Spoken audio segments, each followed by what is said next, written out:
用权让整个公频道为公民所用哈。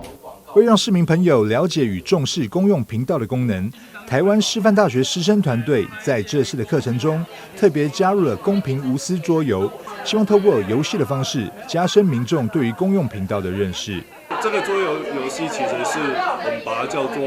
公平无私这样子的一个公用频道。其实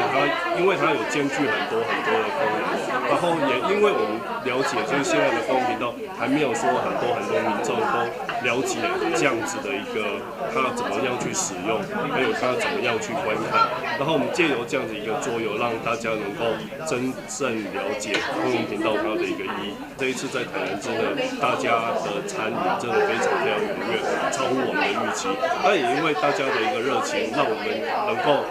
利用这2天，然后让大家从了解所谓的公用频道相关的一个意义，然后包含要让他们着手去所谓的一个拍摄，然后甚至在第2天我们要完成这种所谓的一个节目。一连2天的媒体相关课程，从理论到实作都有。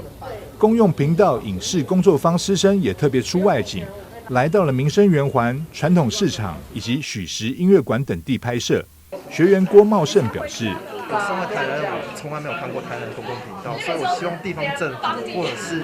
一些我们教育界可以重视公共频道这个东西，让公共频道可以让曝光率更高。对，因为我觉得它应该不要受到政治的影响。”对，能够落实公共的这个意义，比如说公园啊，或者是我们的台铁、牵椅啊，还有什么，我都觉得说真的很重要，所以我很期待这2天的课程。